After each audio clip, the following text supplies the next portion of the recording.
Hello, welcome to Journeys Through Grief. I'm Emily Silva Hockstra, and for my first guest, I chose to speak to my husband, Nate Hockstra.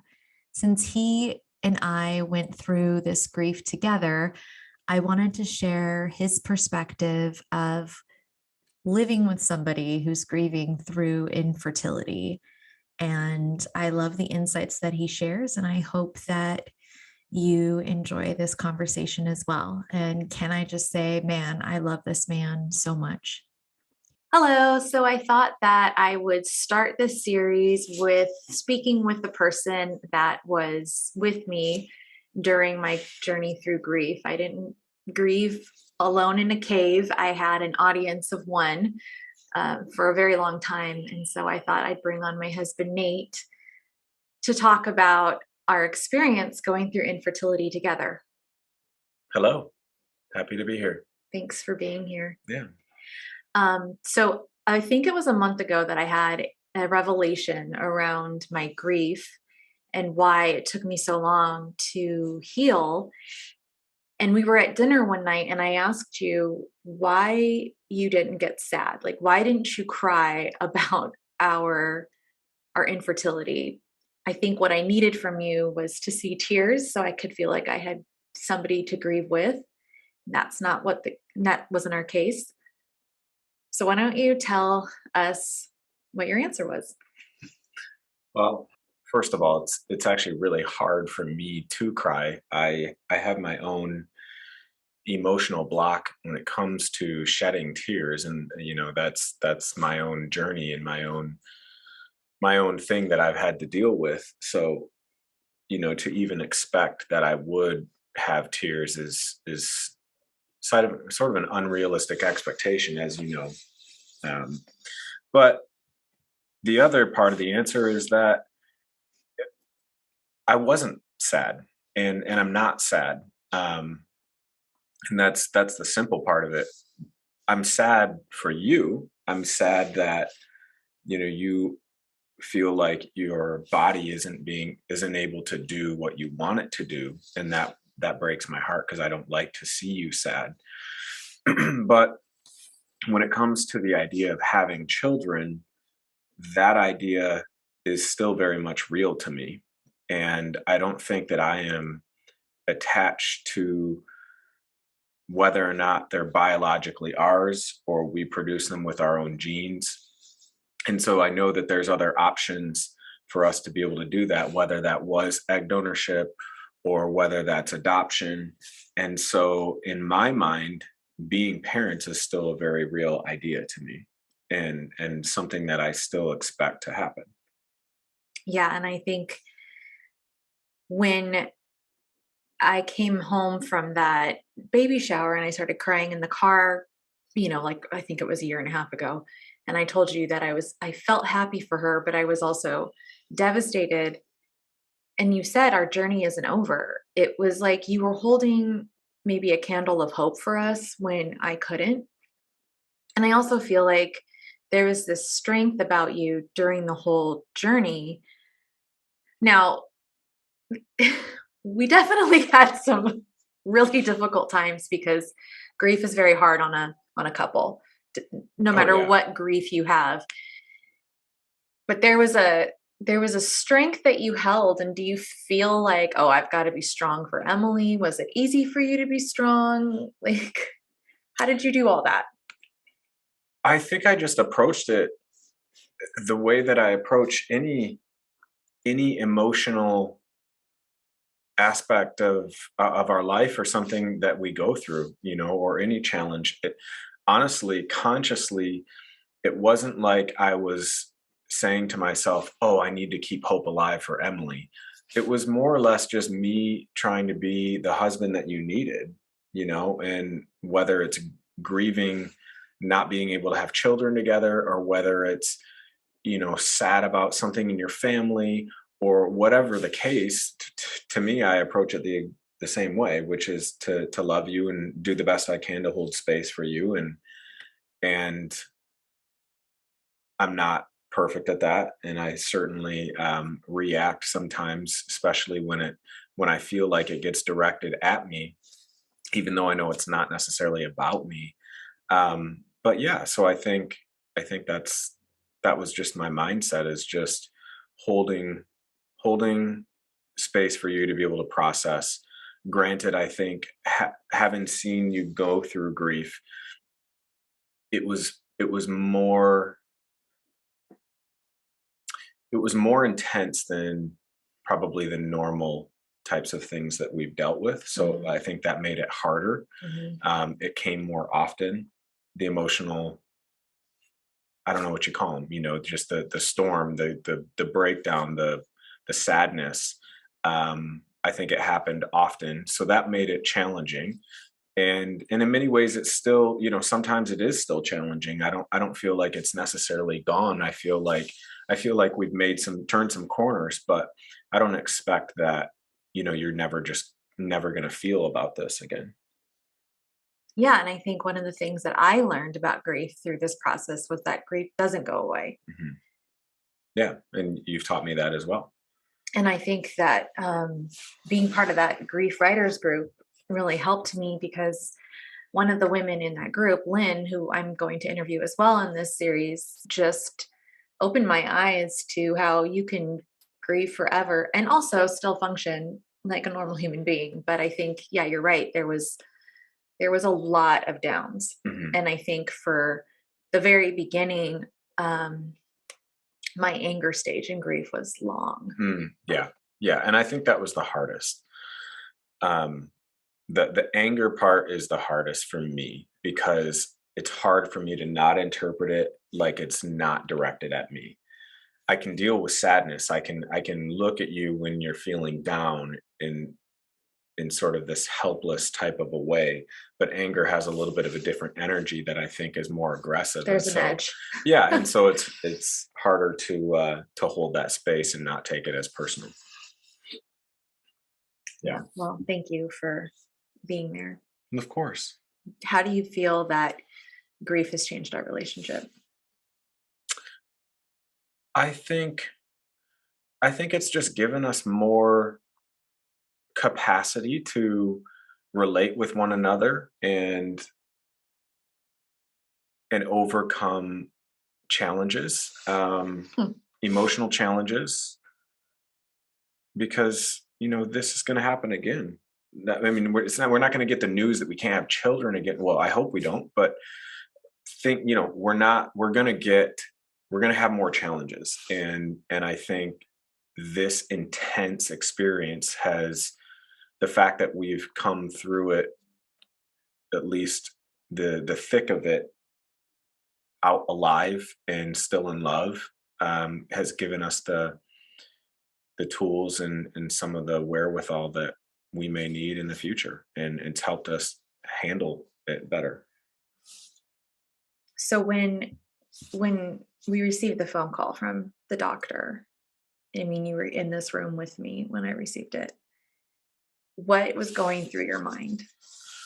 Wow. See this, and this is probably where we have the challenges, because clearly that was an emotionally intense experience for Emily. And I'm almost holding back saying this, but I honestly don't even remember that day. I really don't. And maybe that's just because there's been so many sad experiences that they've that they've blended in. Perhaps it would stand out more if it was just kind of that one Mhm. one thing. But yeah, honestly, I don't really remember the day. I I just don't. remember that you hugged me.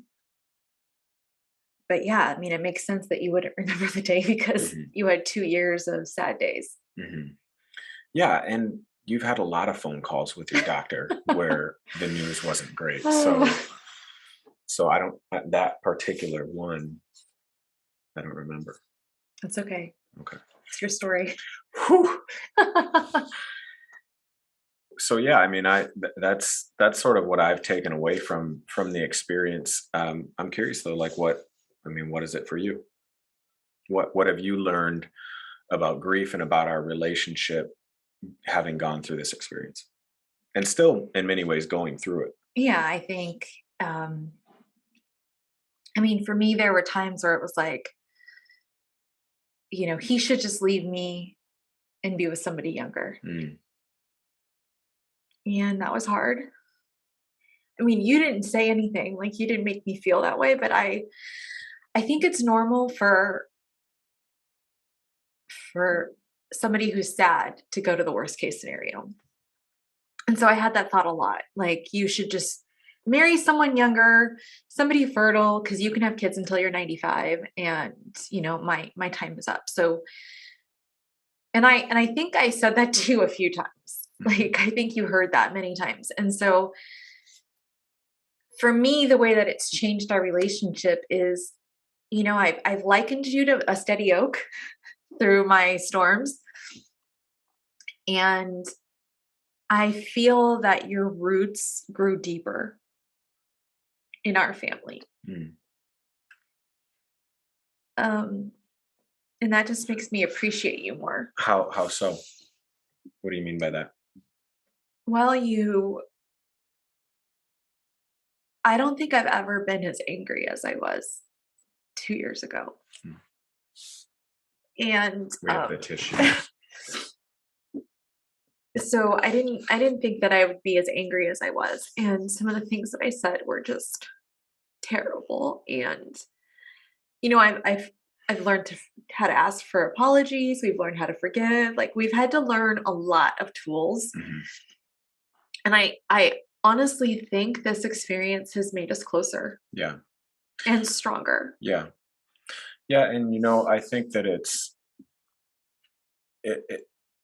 it was particularly hard as well. I mean, this is all going on through COVID.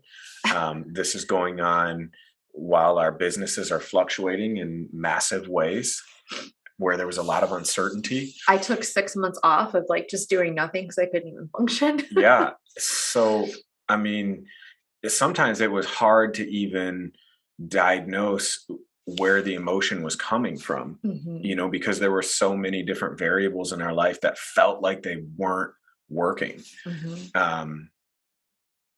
But I know that this was the deepest one.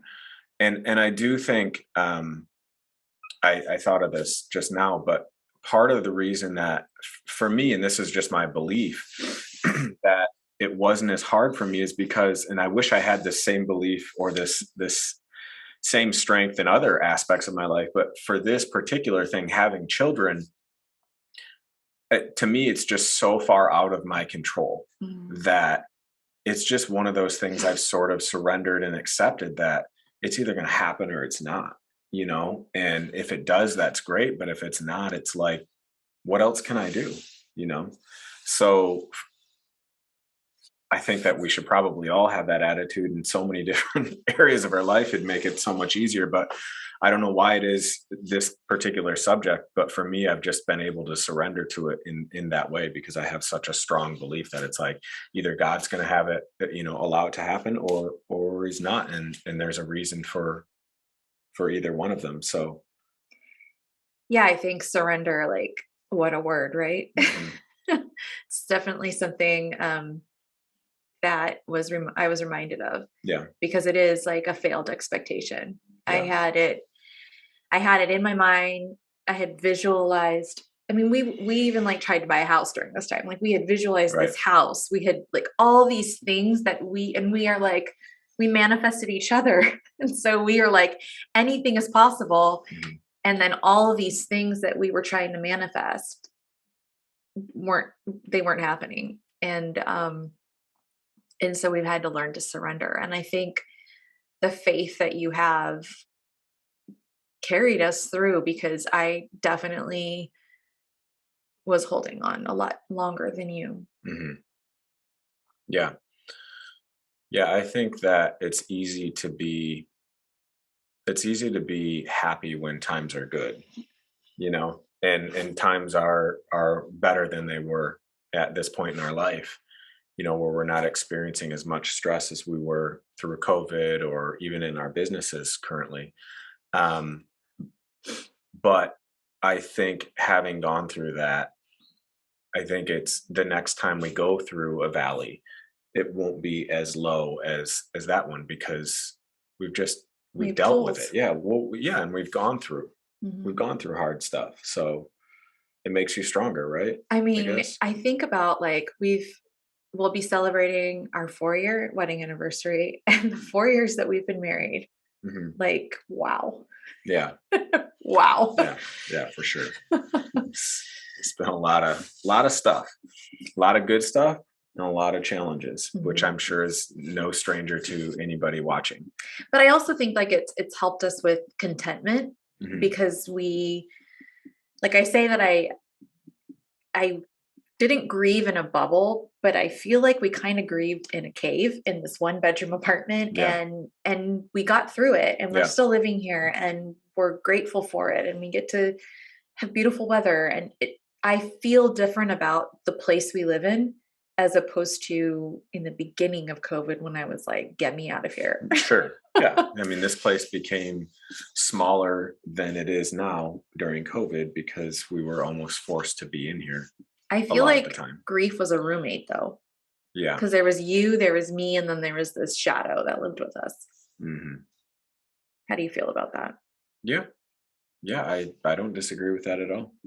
Like I said, I think that was always present. And then you throw in all the other challenging factors and it made it so much more harder than maybe it would have needed to be or Mhm. would have been had COVID not happened or had our businesses, been flourishing the way that we want them to every single month or, whatever.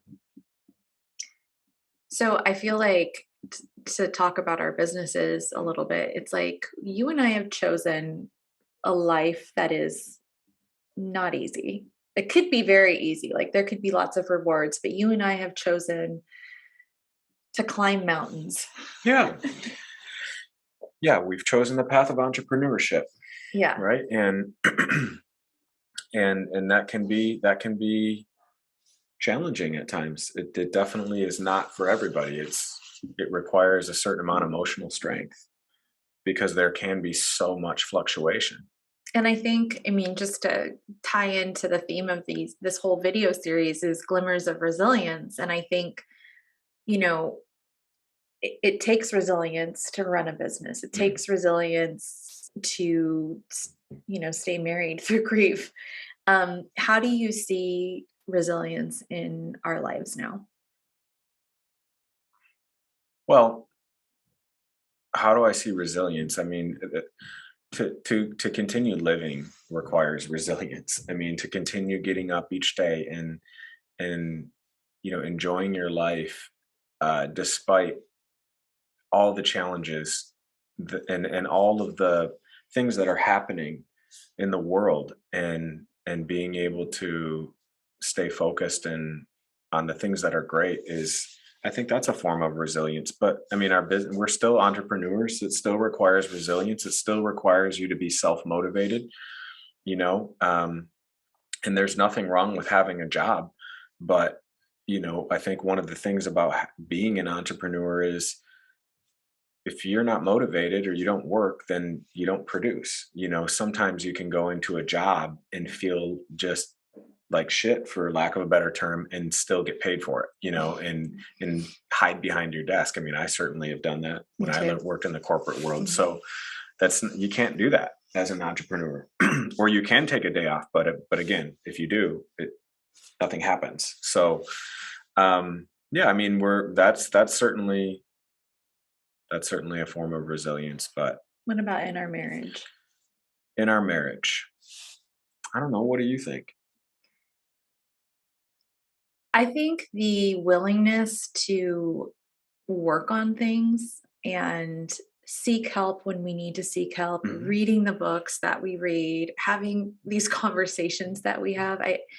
Our friend Katie always mentions to me, she's like, I love that you guys want to have an extraordinary marriage. And I think that is a testament to what we're trying. I mean, I got married when I was 37. So like I waited for the right guy. And I think I found the right man. I hope so. But I think when I entered marriage, one, I didn't know what to really expect. Like I had my ideas of what marriage meant, and it's a lot different than what I thought it would mean, but it's also deeper, more loving. And there's this, I have a partner Mhm. that helps me stay resilient. And I think that, I do that for you as well. When one's up, the other's down, and vice versa. Mhm. And when we're both down, man, we find a way to get out of there. Mhm. Yeah.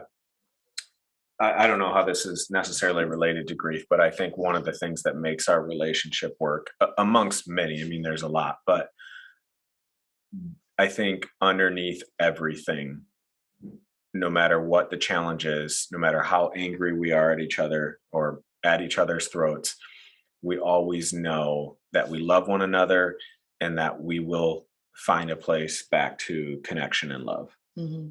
you know, and I think there's so much certainty that that's our foundation. And so no matter what stacks on top of that, it's just always there. We always come back to that foundation. Yeah, Yeah. I agree. Yeah. So the other thing I'm asking people is, what are they hopeful for right now? Because I think as we went through this valley of grief, and we know that it might visit us every now and again, Hmm. resilience shows us that there's things to be hopeful for. And I know that you held hope. You held the candle for us for sure. So I'm excited to hear what you're hopeful for. What am I hopeful for? I I'm hopeful for all the things that I look forward to, which is more travel together, buying our dream home someday, having a family, um, just growing old and growing deeper in love. Yeah, and I feel like this whole process has really helped me embrace growing old because I didn't want to. Yeah. Um, well, thank you. But old is just an idea. And And I realize that now. yeah, and I think that you are, first of all, everyone that meets you thinks that you are way younger than your actual age. So It's very from a nice. physical standpoint, I don't think you're old at all. I know that what's happened inside your body makes you feel old, but I also know that, spiritually, you still have a lot of wonder, you still have a lot of adventure in you. And I think those things are young characteristics. So I don't think that you're old. I think that your spirit is still very young I in love that way. you. I love you too. Thank you. You're welcome. Thank you for sharing your side of the story of infertility and grief, and being my steady oak with now deeper roots, and holding the candle of hope for us. Always.